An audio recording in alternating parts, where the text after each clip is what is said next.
My name is Andy Veeder. I know a lot of people in this room, but for those of you who don't know me, I am a principal at MJ Insurance and lead our benefits consulting practice. And this is really our kind of inaugural event of this size. We're really excited that all of you made it out today. We feel like we have a really strong agenda that we hope a lot of you can walk away with some actionable items to take back to your organizations.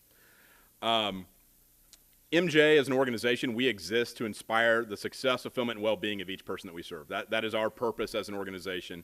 And as a takeoff on that, we have branded our seminar or learning event series, Inspire You. And we hope that that's what happens here today.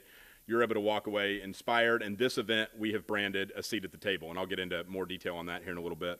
Before I do that, I want to acknowledge a few people who made this event possible, which are our sponsors. We have two of our platinum sponsors are back in the back of the room. We have Jake Brower back there from Symetra Financial, and Our Health, and Andrew Franson is sitting up at one of the tables here. But stop by those booths, learn more about those organizations. They're the ones that made all of this event possible today financially. So we appreciate their help. Thanks a lot, guys. We also want to acknowledge our silver sponsors, who are Guardian and TrueScripts as well, who are not necessarily represented here today, but have also helped make all the events that we're putting on possible.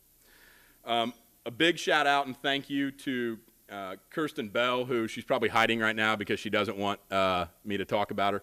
But in fact, I know she is.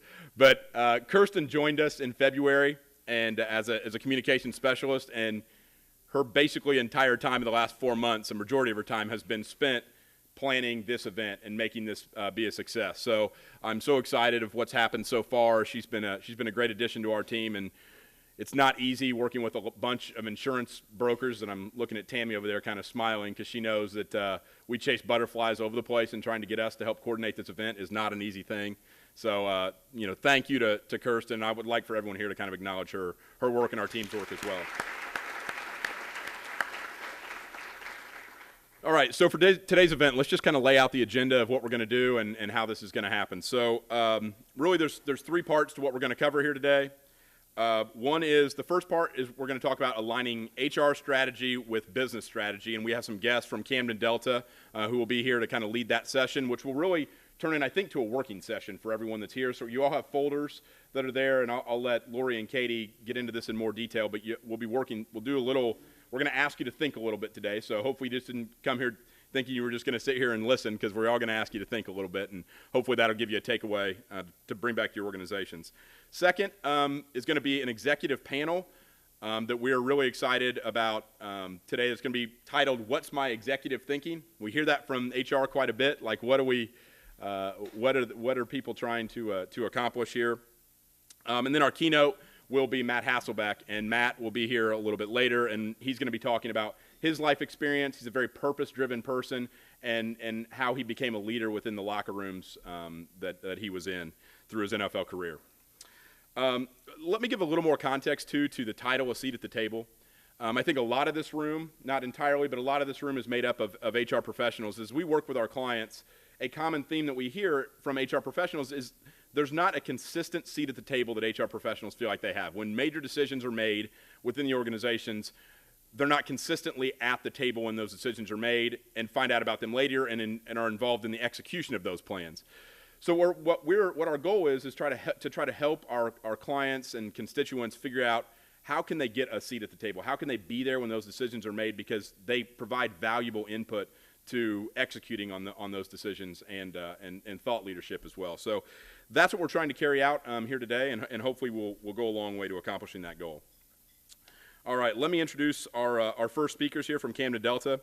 Camden Delta is a national consulting firm based in Atlanta, Georgia, that specializes in strategic change and human capital management issues. Their passion is to help their clients take complex people issues during times of change and develop practical solutions to create winning results for both clients and their employees. Joining us today from Camden Delta are Lori Grubbs and Katie James. Lori's a partner at Camden Delta and specializes in aligning HR strategy to support business goals and redesigning organizations to achieve these goals. And Katie's a consultant with Camden Delta that specializes in strategic workforce planning, talent management, talent acquisition, and HR strategy. So please help me welcome Katie and Lori. Okay, so as I waddle around the stage here, let me just give you a little roadmap of what we're going to talk about today. One of our main goals is to desexify strategy. You know, I'm not sure if that's a word, but you know, we hear strategy and there's a lot of angst and often apprehension around building a strategy. It needs to be some comprehensive document, really sexy, elaborate. It really doesn't have to be. So we're going to introduce a framework today that shows several different components that you can include in your HR strategy dependent upon what your organization is focusing on. So hopefully between our presentation, some great table discussion, some activities, you'll really have some great information to take back to your organization to either build upon a strategy you already have or start one from scratch. So as Matt Hasselbeck needs to warm up, so do we. So we're going to talk about ourselves for just a minute. So who is Camden Delta? Like they said, we are based in Atlanta. Lori's in Texas. I'm in Kentucky, just down the road. And we have resources around the U.S. and one in Europe. And you can see in this diagram on your right the different elements that we do. So we focus first on strategic workforce planning. And so whether that's where we go in and help clients actually set up a function, or we'll go in and do the work. So we'll look at your longer term strategy. What are those pivotal roles that are required to achieve that strategy? And not only what number of people do you need, but what types of people are required. Talent management. So we take a really holistic approach to talent management. So what are the talent needs, the systems, the processes, so that you can achieve your business results. Leadership development and coaching. So we do competency modeling, competency development, and leadership coaching. And then what we're here today to talk about, HR strategy. So we can come in and help you develop your HR strategy. We also look at how your organization and your function is organized to make sure it's most optimally designed to achieve your strategy. And lastly, everything we do, we embed change management, because anytime we're engaged, there's usually some element of change. So that's definitely the basis of all of our projects. Lori and I both have sat on both sides of the desk, so we've been in your shoes, and as have most of our colleagues. So we really pride ourselves on practical approaches and practical solutions. So hopefully you'll see that through some of our exercises. We hope you find it's very practical and you'll have some great information to take back to your desk. So we're going to try some technology here. With my luck, we'll end up just raising our hands. But if everyone can get out their cell phones, whoever says get out your cell phone at a conference when you have speakers up, right? So we want to take a little poll just to get a sense of kind of the spectrum of maturity of our strategies here. And we're going to do a live poll. So if you get out your cell phones, in the little to section, type in 22333.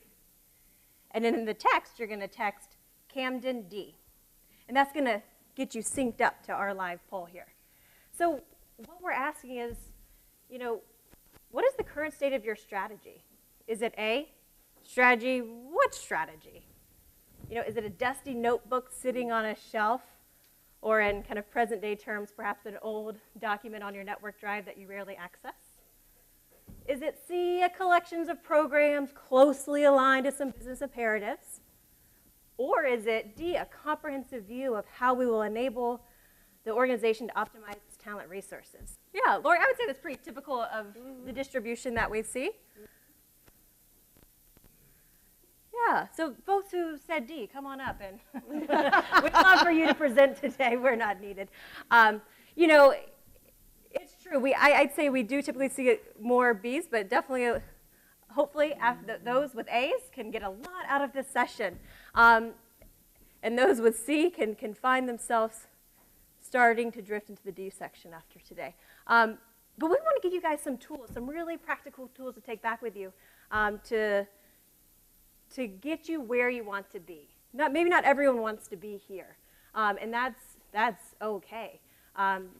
So by no means is D the right answer, but we definitely hope that those who said, hey, the third of the folks in the room can take some great information back to at least start building a starting point of a strategy. Because if you want a seat at the table, you've got to be able to talk the talk with your strategic partners. So let's toggle back to the PowerPoint real quick. So every organization has different levels of strategy, right? So let's take Disney, for example, the enterprise level. So they have a strategy that incorporates their retail stores, their theme parks, clothing lines, so on and so forth. Within each one of those, there's the business unit strategy. So a theme park has its own strategy. Within a theme park, there's operational strategy. So what's their growth strategy? They probably have a safety strategy. Supporting every layer of strategy is what we call enterprise resource strategy. So what are what's the technology, the talent, IT, everything that's going to support those strategies. But what's important here is, as an HR professional, at what level does your strategy need to align? And there's no right answer. Perhaps part of your strategy aligns to at the enterprise level, but other parts align to the business unit level. But that's a really important question when you're drafting your strategy is, who's influencing your strategy, the enterprise or the business unit level? This is the framework that we're going to talk about today. And what's important to note is Lori and I have never worked with or for an organization that had a strategy that had every single component, right? So like we said, your enterprise or your business unit level strategy is going to influence yours, and that will dictate which components you put in your strategy. And this certainly is not a top-down approach where you must start with your purpose and principles and work your way down. In fact, today we're going to focus on integrated execution. And we actually suggest if you're starting from scratch, this is where you should start. Because this is about planning and organizing it, about how your work gets done and aligned to the business. So that's where we're going to focus today. But I'm going to walk through each component, just so maybe you can take a few notes, and reflect on which components should be incorporated into your strategy when you get back. So purpose and principles. This is around what does HR stand for? What is the scope of HR? Is the purpose for your organization simply to get talent into the right seats at the right time and ensure compliance? Or is it broader than that? What are you held accountable for? Benefits, talent acquisition, vehicles, or is that finance or operations? So what is the scope of HR in your organization? And also, what do you stand for? What's your mission, right? What is your purpose? Then we have talent resource analysis. These components are really addressed through the strategic workforce planning process. So there's two components, strategic talent requirements. This is where do you have to have talent that's better than your competitors? Raise your hand if every single candidate you hire is the best possible candidate you could possibly get. So honest with one another. Yeah, it doesn't happen, right? So if you're Coca-Cola, sure, you can probably get some of the best brand marketers available. The top finance people probably want to go to investment banking, right? So where do you have to have talent that is greater than your competitor? That's what we call pivotal roles in strategic workforce planning. So here you want to identify, what do you need today from a pivotal role perspective, and what do you need in the future? Then we talk about talent market position. So what are where do you want to differentiate yourself? Is it on pay? Is it on culture, benefits, career opportunities? The list goes on. You have to decide what are your differentiators, and then you map out where do you stand against your competitors, and then where do you want to be in the future? And that's where you really start to touch on, your employment branding, your EVP, but those definitely tie in together. Functional strategy. So this is how you kind of organize for success. HR org design, very self-explanatory. How is your function organized to achieve said strategy? Talent pool strategies. This ties into what we were just talking about with pivotal roles. So what are some strategies to fill those roles? We've worked with a retail store who was having a really hard time filling a very highly technical role that was really popular in the marketplace. They had a really cumbersome application process, and so from the time of online application to actually getting in a seat to interview was incredibly long, and they had a really high dropout rate. So they developed a very truncated application process and strategy to get that particular position into interview a lot faster. We worked with another company who, again, these technical folks, a very highly technical position they couldn't fill. So they invested in hiring one really strong resource from the market to then have a develop within strategy to share the knowledge and build up their talent from within. So here you're starting to address some of those strategies to fill those pivotal roles. HR functional planning, this is where you simply state what are your 3, 4, 5 strategic objectives for this year.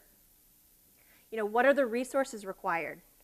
What are potential risks? How would you mitigate those risks? And then we have integrated execution. And this is where we're going to spend most of our time today, so I'll just briefly go over these. But HR programs and practices. So this is how your work gets done. How are your kind of programs and processes designed and aligned to business priorities? HR infrastructure. So this is the systems, the processes that really lay the foundation for you to be a strategic partner. Functional measures. If you're wanting a seat at the table, we've got to be able to articulate in numbers to our executives our value add, our progress, our ROI. So we're going to talk about building a balanced scorecard for your function. And lastly, your HR professional talent. In order to execute on whatever strategy you create, you've got to have the right talent in place. And you've got to understand what your challenges are, what your risks are, and what your mitigation plan is. And so that's what the professional HR talent component is referring to. So Lori is going to come up and set up a quick table talk for us. Okay, good. So Katie walked you through the framework, and you know, from an HR strategy perspective, as Katie mentioned, we have never seen an organization that has all of these components in their HR strategy. So for those of you who answered D, that you have an integrated HR strategy, we challenge you to say, do you have all these components? And I'd be very interested. Let us know later if, in fact, you do. So, and we wouldn't expect that you would. But we wanted you to have this framework just so you have something to bump up against and compare your current HR strategy with. So what we'd like to do at this point is just give you a few minutes and just jot down by yourself what components do you currently have in place that you think fit within this framework, and maybe what are some of the biggest areas of opportunity that you see out in front of you. So take just like 2 or 3 minutes, jot that down, and when you're done at your table, have a conversation about what you all discovered. And then we're going to do a quick debrief, probably in the next 5 to 7 minutes. And I'll ask you guys what you found were commonalities at your table, and then what were differences. Okay? So go ahead and start. All right. Well, who would like to contribute? When in your conversations at your table, what components of the framework did you find were commonalities amongst yourselves? What did you have in your HR strategy? You get to use a microphone. Yeah? Good. And you're not far. No, you don't have to stand up. But we're going to make Katie run. She needs to exercise. We just talked about attracting entry-level. Some of our positions are, entry-level, and what sets us apart in the market. We talked about maybe it's pay, maybe it's not pay, maybe it's training. So really focusing on that for our organization. Okay, great. Who else?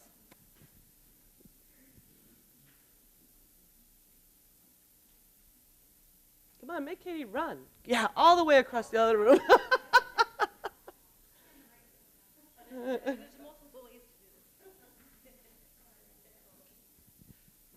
Calling out management. I think we agree that a common problem is, and I don't know where it fits in here, but making sure that management is including HR in the important decisions, getting their input about the risks of certain decisions, hiring, firing, et cetera.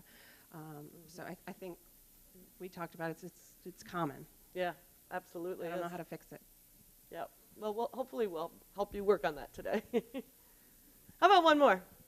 How about some maybe differences that you had at your table? Or things that your table is not including in the HR strategy right now?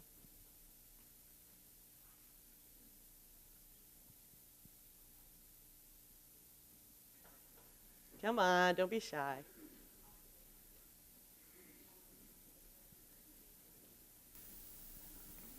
I guess a difference was they were noting that your application process is slow. That's something that we just worked on. Our application process is fast. Our issue would be keeping employees past like 90 days. Past what? Past 90 oh, days. past 90 days, yeah, okay, got that. I've actually been in that position, I understand. Yeah, well, great, thank you. So what Katie said, we're gonna focus on the bottom part of the triangle, integrated execution, and we're gonna start out by talking about the HR programs and practices. But before I get into that, I wanna talk to you about strategy. And I don't know where the mystical aura of the word strategy came from, but everywhere I travel, no matter where it is in the world, I find that HR people are intimidated by the word strategy. Like there's got some, like, you know, I don't know, magical term to it. And there's a angst, there's a twist in the stomach, like, oh my gosh, I can't, you know, that's not what I do. I don't do strategy. And if I were going to blame anybody, I would blame consultants. So I think consultants try to put strategy out there as this big, wonderful, glorious thing that only consulting firms can do, and it's simply not true. So since I'm a consultant, I get to poke fun at my own industry, and I will. But I'm going to give you a definition for strategy that's really straightforward, and it's simple. Strategy is a plan of action. That's it, a plan of action. So you plan your work each week. You plan your personal lives each week, each month, during the year. A strategy is a plan of action that just usually, not always, but usually extends for an entire year. So that's all it is. And so you have the capability and the capacity to put a plan of action together because you're already doing it in your lives. The purpose of the strategy, and there are two purposes, I think, that I've found most important. One is to communicate to executives exactly what HR is going to be doing throughout the year. What are we working on? Why are we working on it? And how does that align to what business executives care about? So when they know what you're working on, to your point at this table, then they know, oh, I better get HR involved in this because this is something that's important for them to weigh in on. So that's the first purpose. The second purpose is more, and we'll talk about this a little bit later, is more about coordinating action within human resources. So you want your HR team to know this is what we're focused on, because I can imagine the number of people sitting in this room who get torn. And trust me, I was an executive in HR. I had my whole day lined up, and all of a sudden some employee did something inappropriate, and I had to intervene, and my whole calendar out the window. So you get torn in 100 different directions, but at least if you have a strategy, your HR team knows these are the A priorities, and sure, things will pull me in different directions, but I know what I need to be focused on to help the human resources function be successful. So that's what strategy is for me. And what I'd like to do, you know, in Stephen Covey's words, is start out with just an example of an HR strategy that is the ugliest HR strategy I've ever seen in my entire life. And it was for a client of ours, and it worked perfectly for them. They loved it, and it was exactly what they needed. So when you read through this, you're not going to see any bells and whistles. You're not going to see any pretty PowerPoints. You're not going to see anything except for a 2-page or 3-page strategy. And I just want to walk you through this. So what we're going to do is walk through the strategy, and then we're going to deconstruct it and show you how you can get to this kind of a strategy, or even one more sophisticated than this. So this example, HR strategy, is true. It's from a client. It's a healthcare client, not-for-profit, and Catholic-based. And if you look at the top half of the page, when Katie showed you the model at the top, there was the purposes and the principles on that triangle. This top part here is the purposes and principles of HR as were articulated. So you can see what's important, especially like in total rewards. All employees have the right and responsibility to promote their own health and well-being, and all employees have the right to earn a just wage. That's very important in Catholic not-for-profit hospitals, is earning a just wage. This is important to their culture. Maybe be completely irrelevant to what you do, But having articulated this for the organization to say, everything that we do, this is our foundation. This is our purpose. This is our principles, and we will not veer in the design, development, and implementation of any HR organization program. The other thing that was very faith-based, but I know organizations are interested in this, is diversity and inclusion. And for this client, it was, we can only realize our mission by engaging the multiple perspectives, human gifts, skills, experiences, and knowledge of our employees. So that was very critical, again, to the Catholic underpinnings of this organization. So that's just an example you have of purposes and principles. And then if you look into the HR strategy, there's really 3 major initiatives. The first was enhancing the culture of service versus leadership development. And if you're familiar with the term servant leadership, this is what was trying to be driven through the organizations, that leaders were servants to employees and others. The second was demonstrate value through continued integration of information systems, finance, and human resources.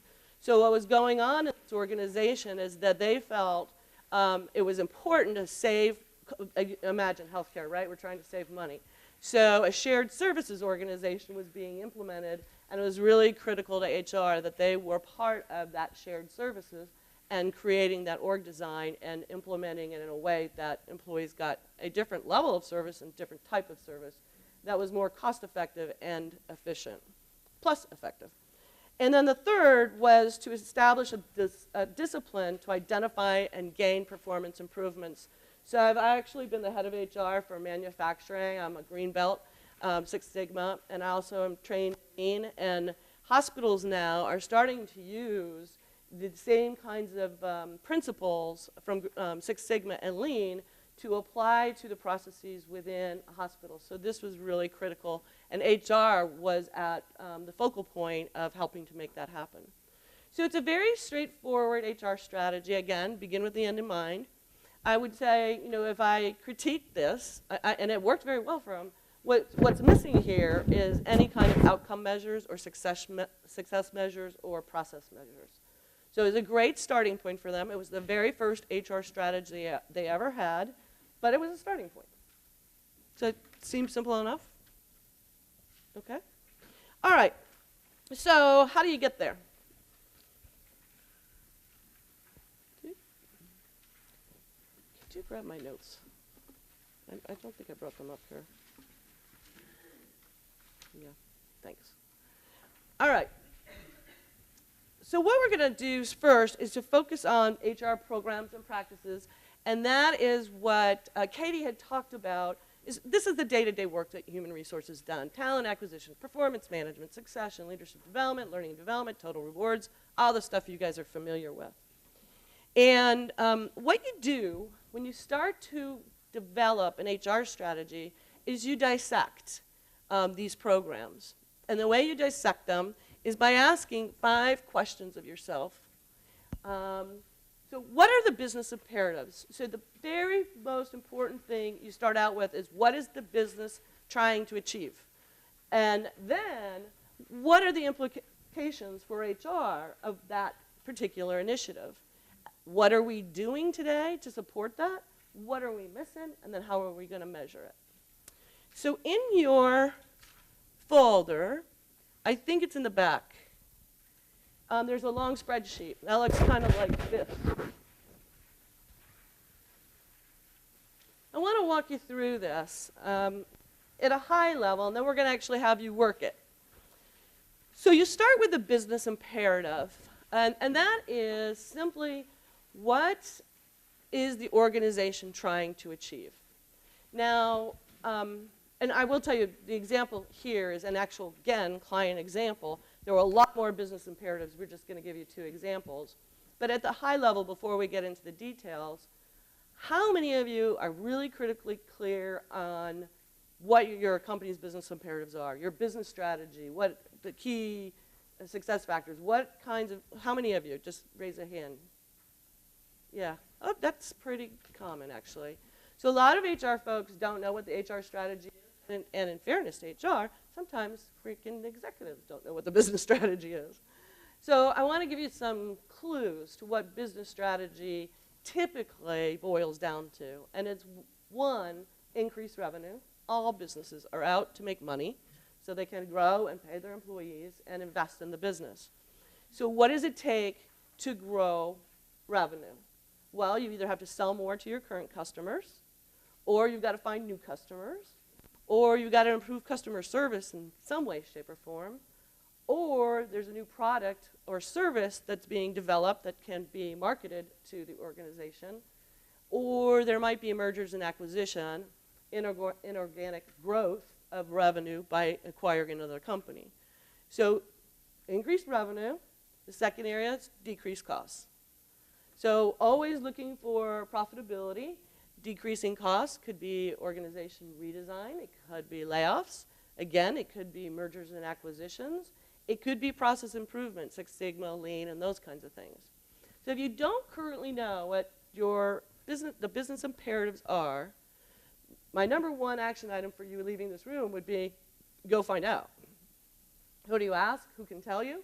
And or you can brainstorm and say, well, you know what? I know our profits aren't what the street says they should be, or I know that we want to make more money, so I'm going to brainstorm and guess what I think they are, and then take it to an executive and say, is this really what we're about?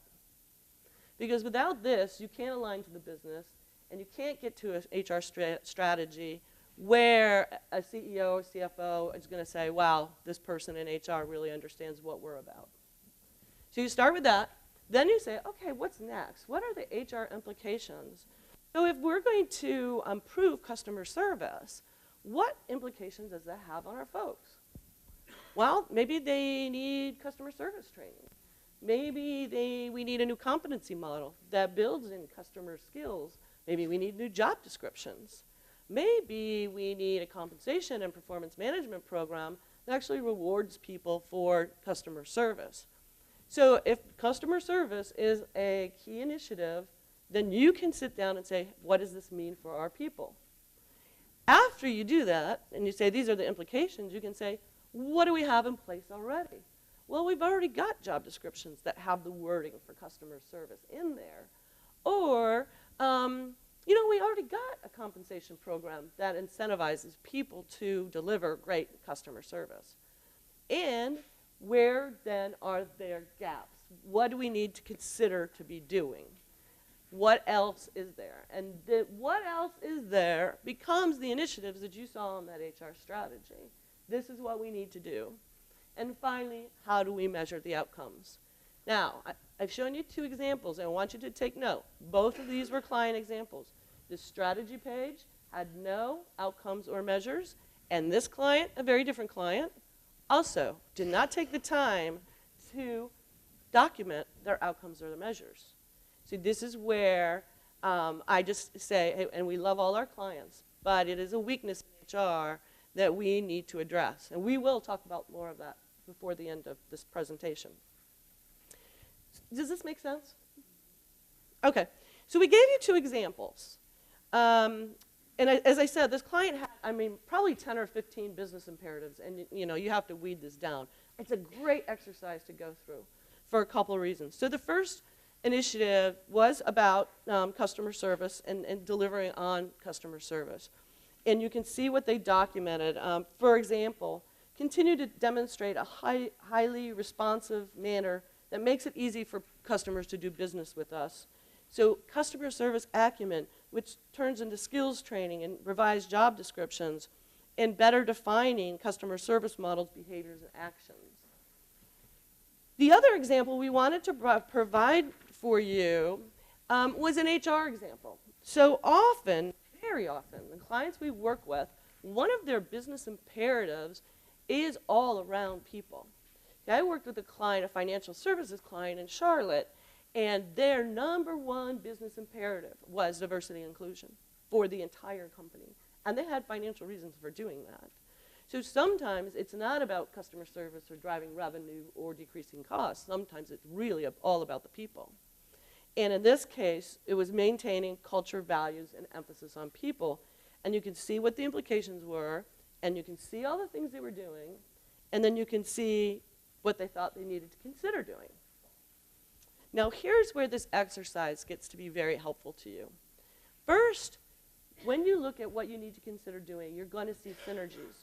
So in both of these examples, developing an employee value proposition was important. So you could do one thing and it's going to hit and impact multiple business imperatives, right?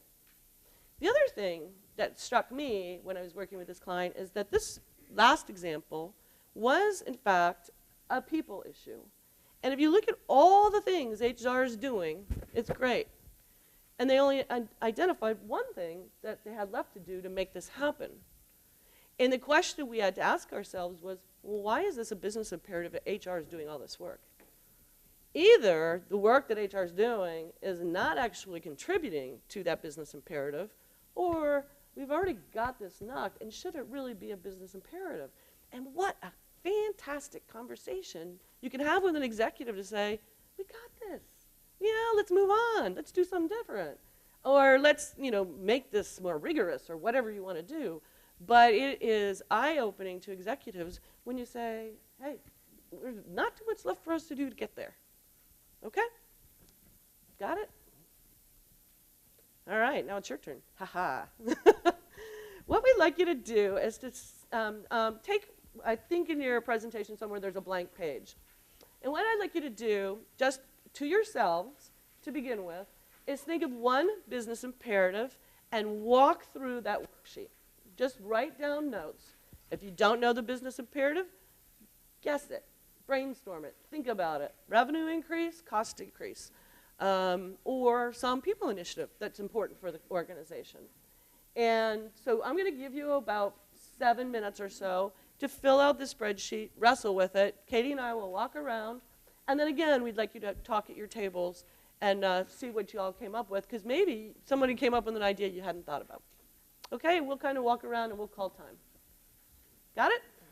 Questions? Okay. Anybody need more time? All right, let me jump up here. All right, so how was this exercise for you? Did it work? Easy enough to fill out? Give some feedback. Or just, yes, it worked? I think it's hard to do by yourself.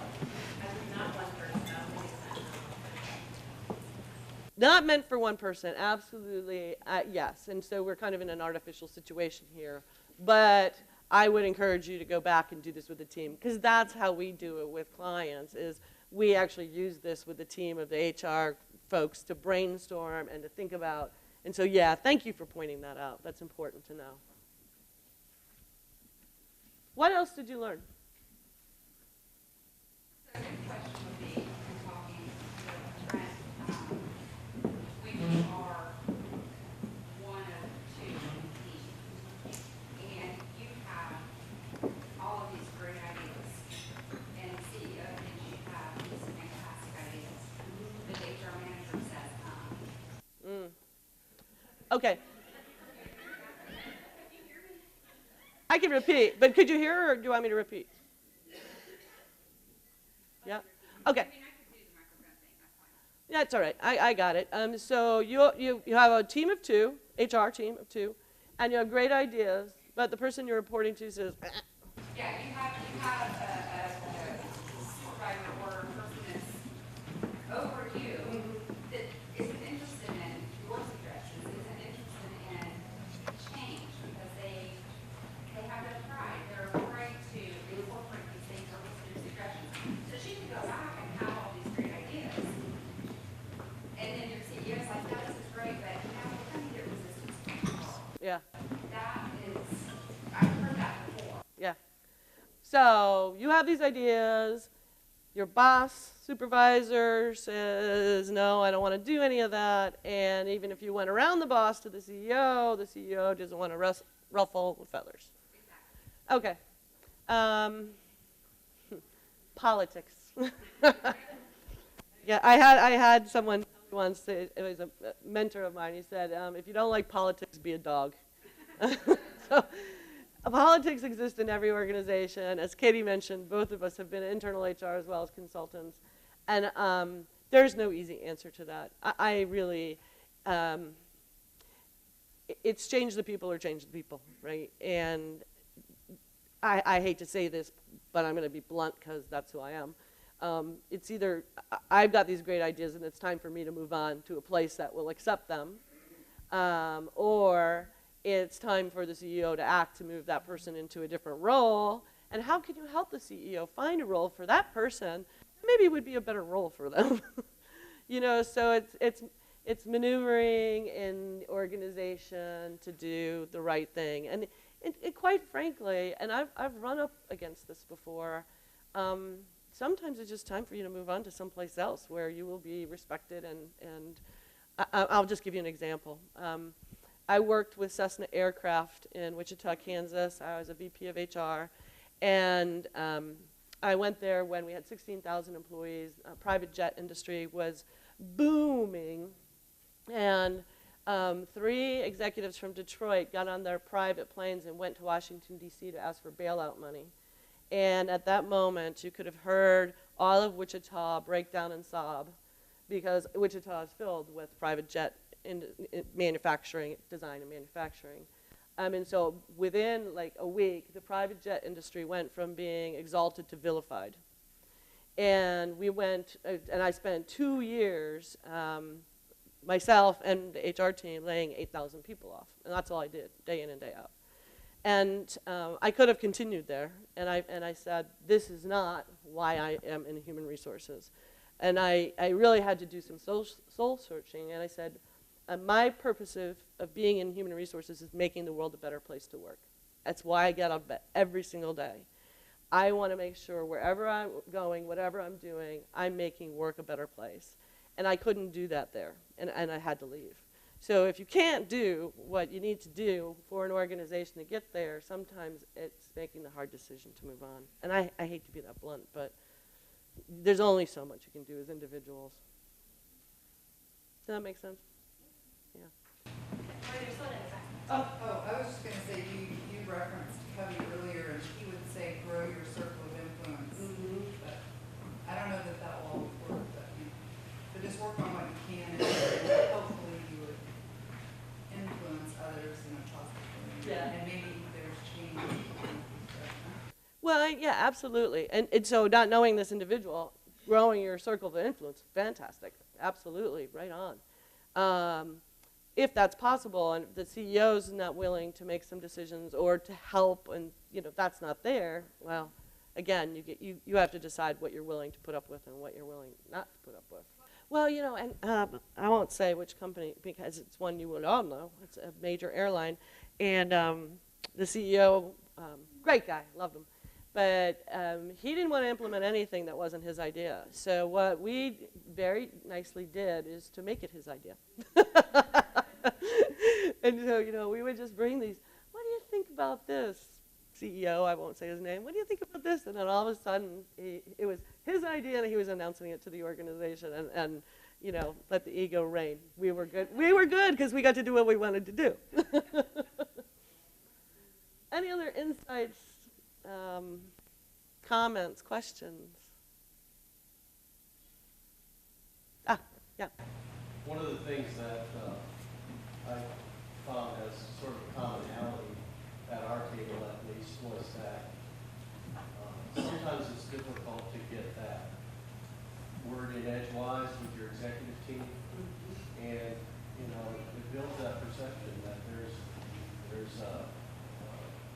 I guess less attention that you're able to get as an HR team, and building that credibility.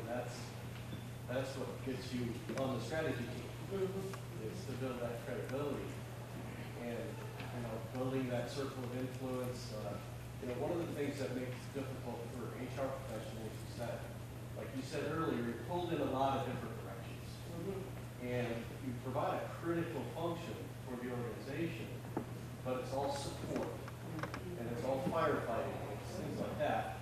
Finding time to get to build that circle of influence with your management team and using communication skills at the lowest levels helps you to build that credibility at the higher levels. Yes. Because you know what's going on down there. You become a trusted ear for the lower levels. in the organization so that you have credibility when you talk about that. Higher, short attention spans at higher levels sometimes don't allow you to do that.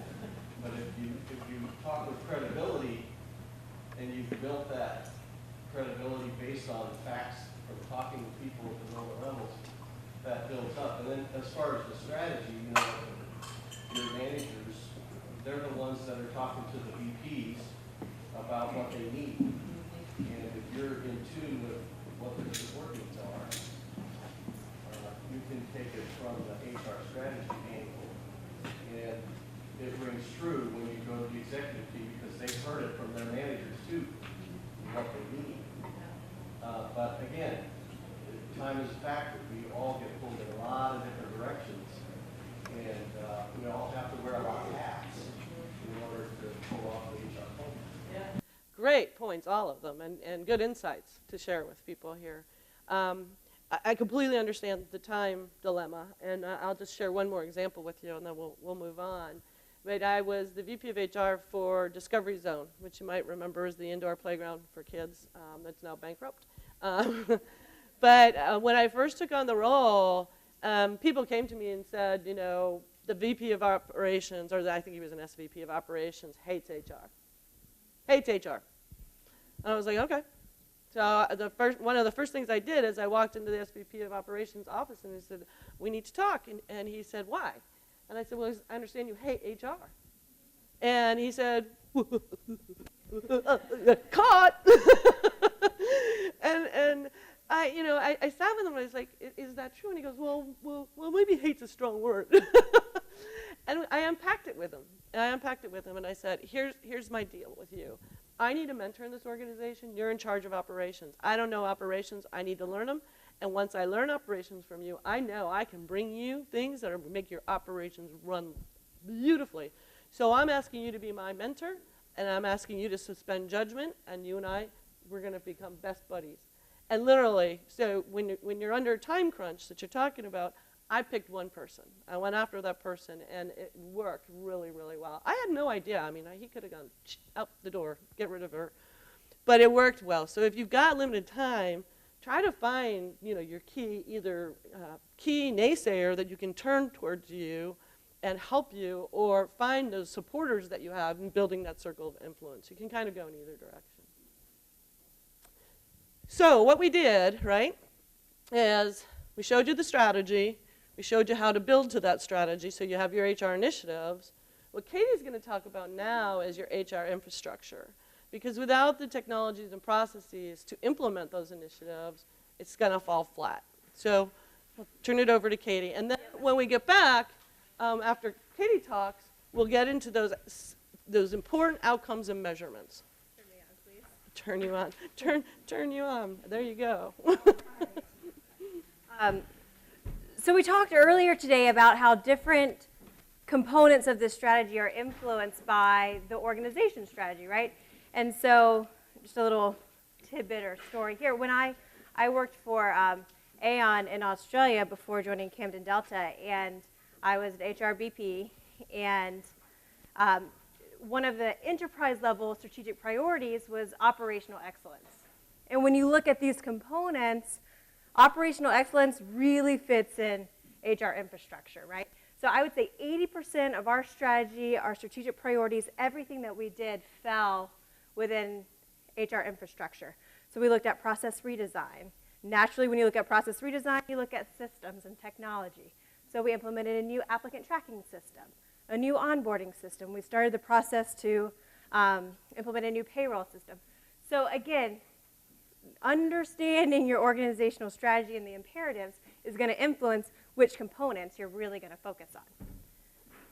So like Lori said, you've got to have a certain level of infrastructure in order for you to be a strategic partner. We talked about time being a constraint.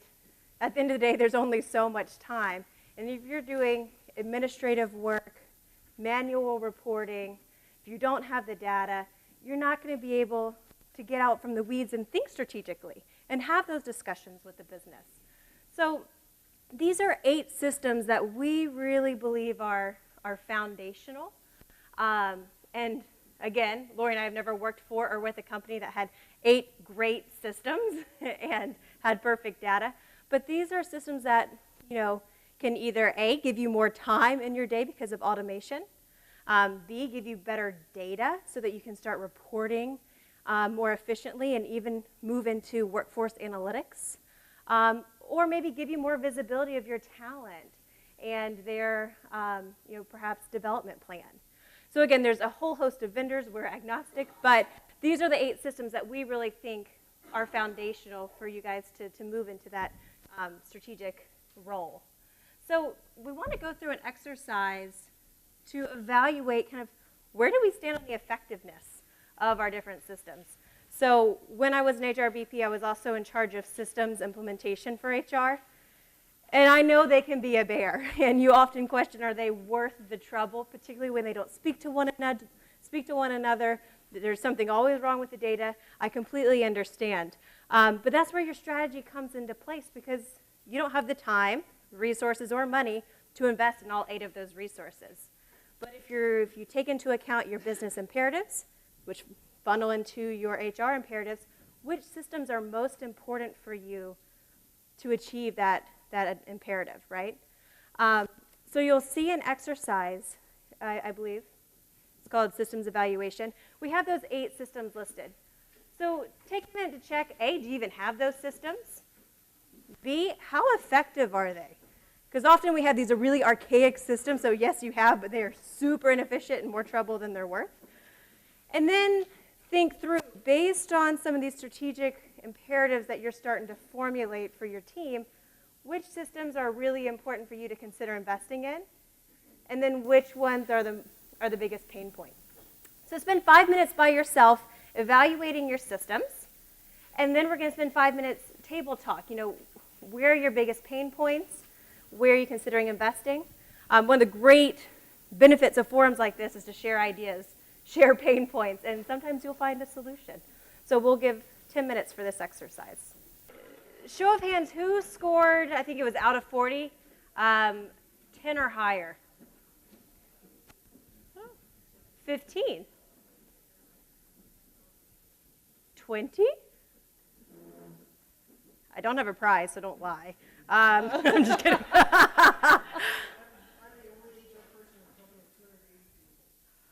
You have to.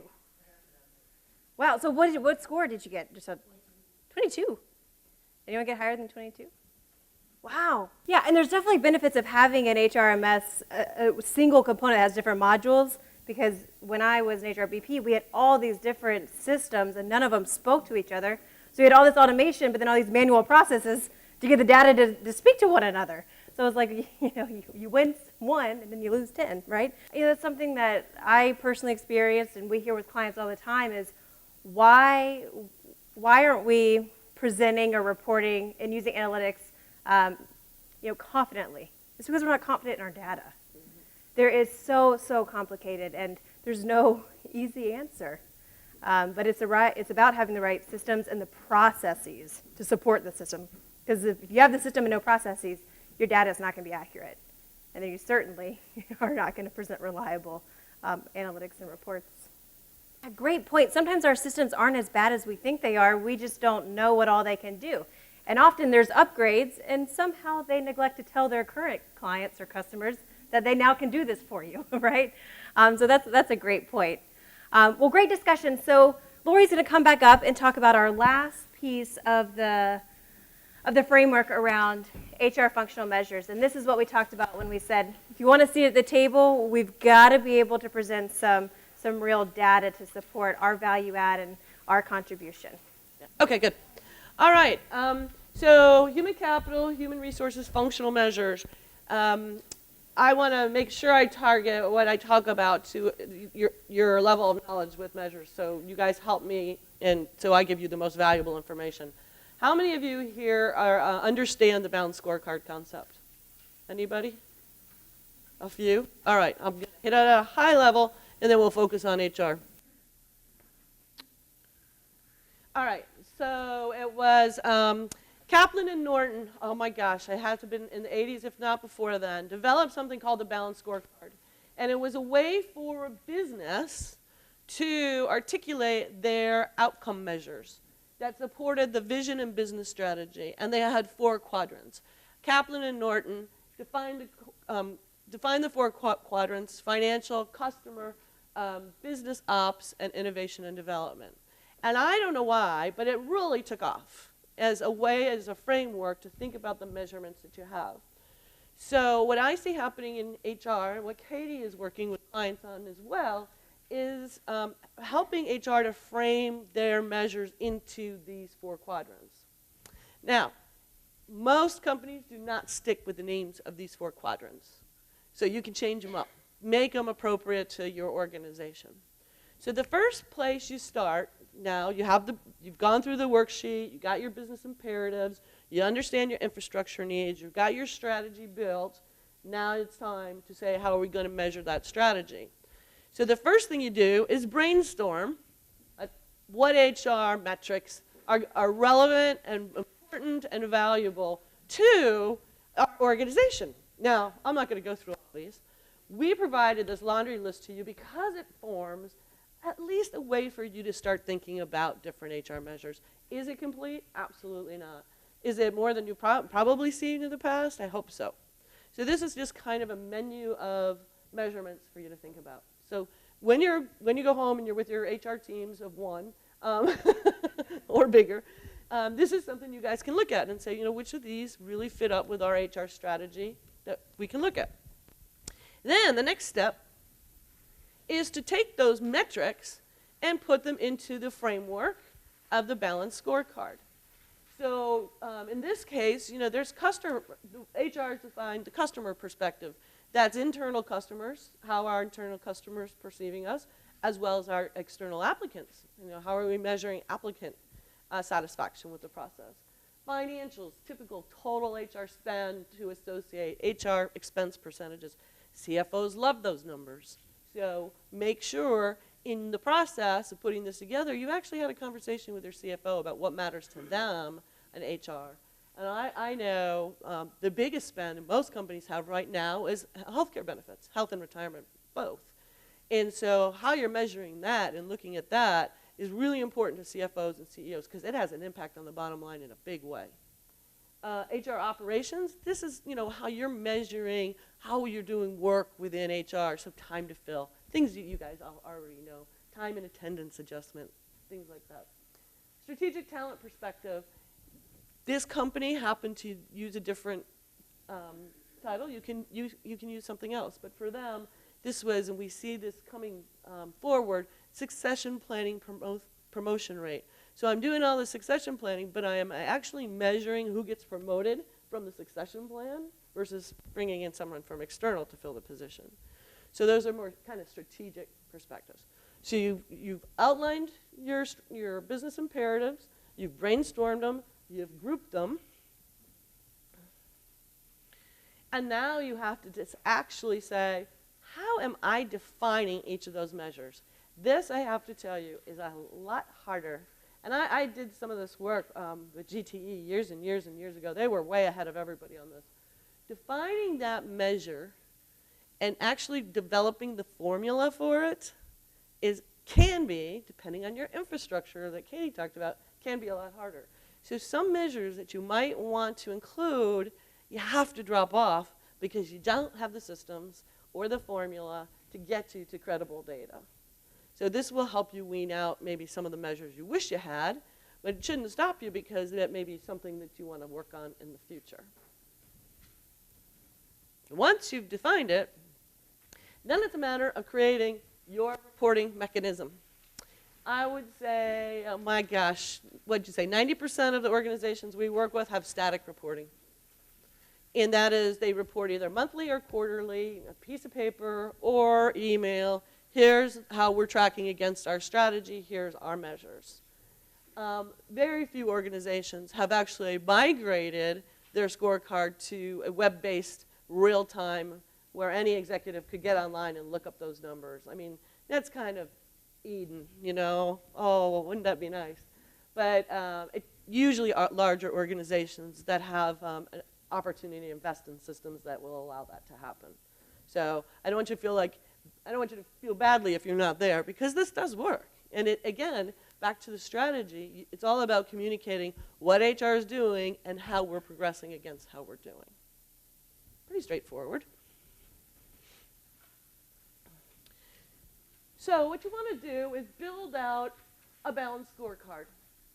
And in your workbooks, and before we go into that, what questions do you have about measuring human capital, HR measures? Any questions at all? You want to dive right into the activity?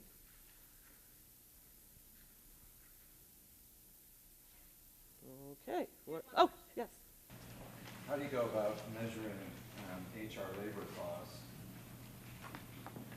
Well, that's a question I'd work with my CFO on.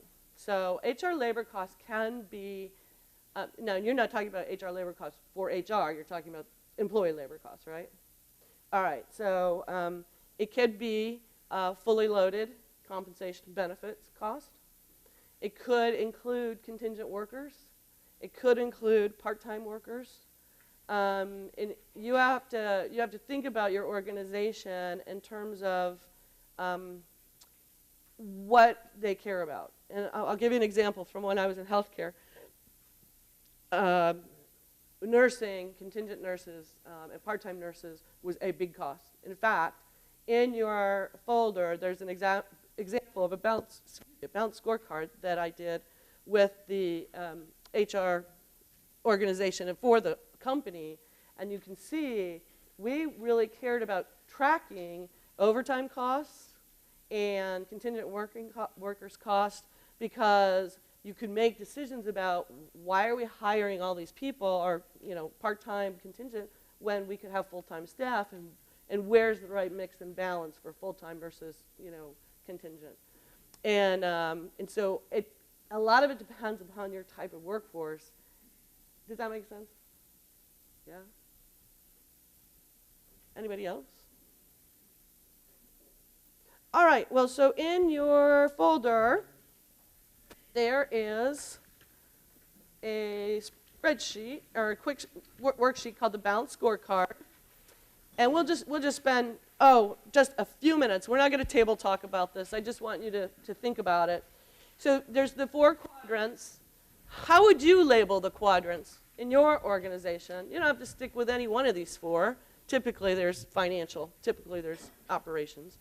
And then pick one of the quadrants and just jot down what are some of the things you think you should be measuring and what data might be required, and even what you think the formula should be. And I'm going to give you 5 minutes or less just to brainstorm and think through this so you have a complete picture of what we've talked about today. Okay? And I'll wander around with Katie if you have any questions. But before we do, I wanted to check and see, and I know we've got one person who has a comment on labor costs, so I'm going to pick on you to Right. Someone from the other table mentioned about how you measure labor costs. One of the things we do, we have multiple locations, and a measurement that we have is a percentage of payroll, so that managers have the latitude to determine how they can best staff their organizations. But one of the measurements we use is a percentage of that.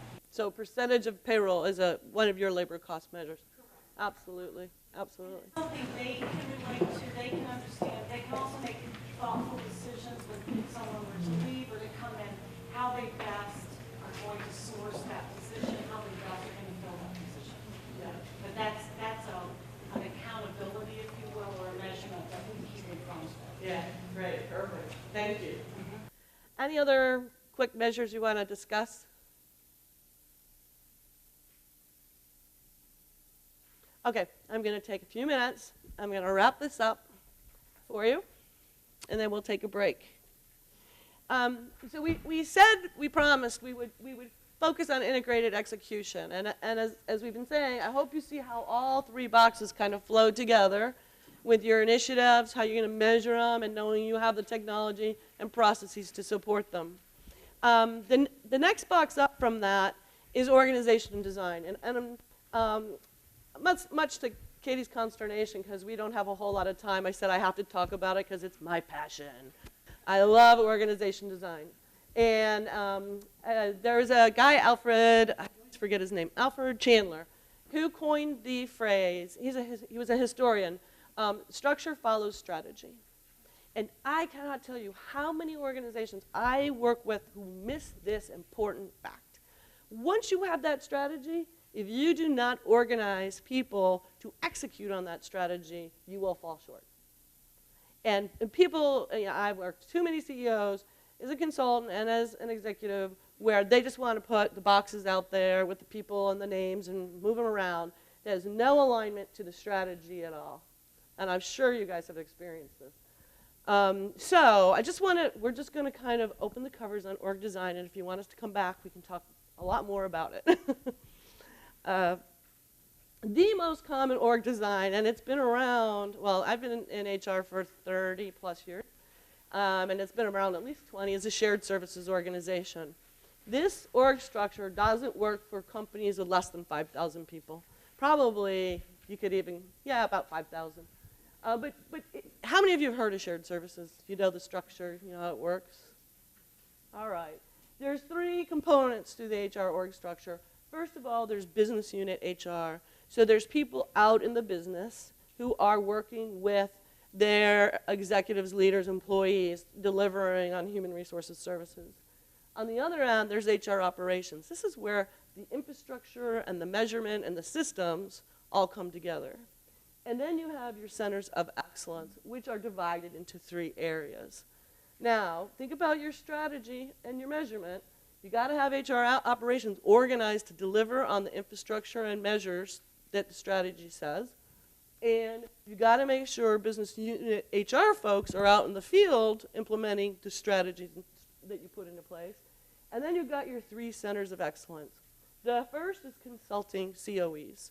And consulting COEs are folks that are consulting with the businesses on team building, organizational development, employee engagement interventions. They're kind of one-off things. And I look at consulting COEs as a way to build productivity and engagement with the workforce.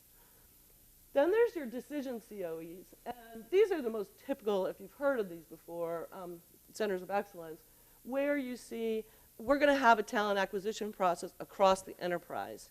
You don't get to recruit all by yourself, and you don't get to recruit all by yourself. We're going to recruit together, use our ATS system. We're going to have behavioral interviews that are structured. You're going to be trained in how to do those interviews. And so these groups are really saying this is how we're going to operate as an enterprise. And then you have your policy COEs who do much the same, which is we're not going to have a separate health plan for everybody or different business units. We're all in the same health plan. We have the same HR policies, and so on and so forth. Sometimes policy COEs, depending on the largeness of the organization, you might have different, like for example, Disney that you were talking about. Disney theme parks has very different policies and benefit programs than Disney retail for a lot of reasons, because they're very different business models. So those might not be enterprise-wide where some of these in the middle would be. So that's just high level.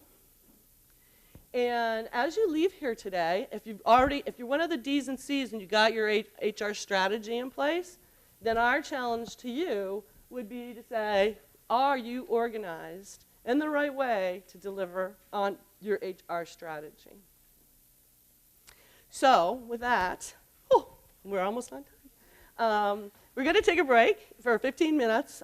We'll be back at 10:30 for the panel discussion. On behalf of Katie and myself, we really appreciate not only your incredible attention to our conversation with you, but also for your being so generous and sharing your perspectives and ideas and thoughts.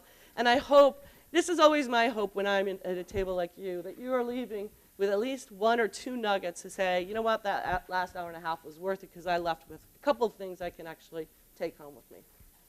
So take a break, enjoy, network, get to know each other, and we'll be back.